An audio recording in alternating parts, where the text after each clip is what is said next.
The results of Ms. Heard's evaluation supported 2 diagnoses: borderline personality disorder and histrionic personality disorder.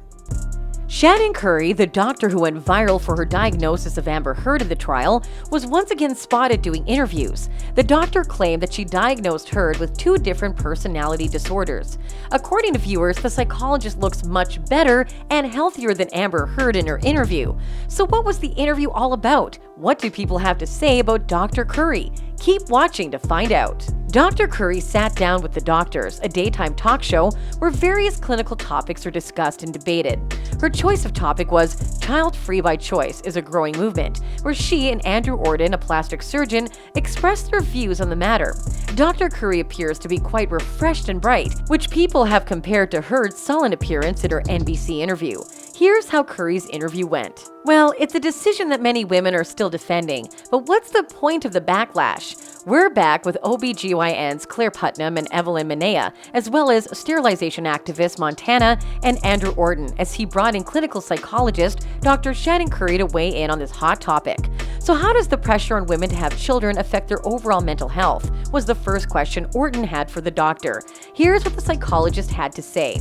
It's creating the impression that women can't trust themselves. It creates the impression that if you make a decision and it does not turn out to be the right decision, your life will be ruined forever and you will never find happiness. Finally, while there is some regret for tubal litigation procedures, or even women who do not voluntarily have children, we know that when interviewed, their rates of regret are lower than those who have actually had children. So there is definitely a case to be made for women to trust themselves and do what feels right for them at the time. Her answer and her demeanor made people, her fans, pretty quickly. One fan said, "Obviously, she is 10. When you compare her to Amber, you can tell the difference between someone who has practiced sounding wise and someone who is truly wise." Another user commented, "What a lovely lady. Her demeanor, the way she talks, the way her brain works, everything." One more fan commented that I had a great time listening to her. I wish she had a YouTube channel of her own.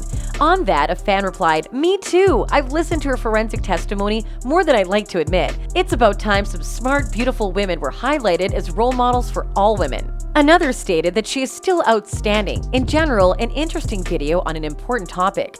It's revolting that in first world countries, women's bodily autonomy is still infringed upon by the government or delegated to a husband. One user said, "Do you want to know how old she is? I was guessing early 40s, but a very youthful looking 40s.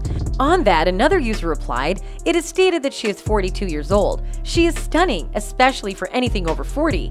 One more user carried the tweet further by commenting, "She appears to be in her mid-30s, but I was thinking that to be in that position in her career and an expert in court, she must be much older." Dr. Curry also had a few more thoughts on the stigma around childless women.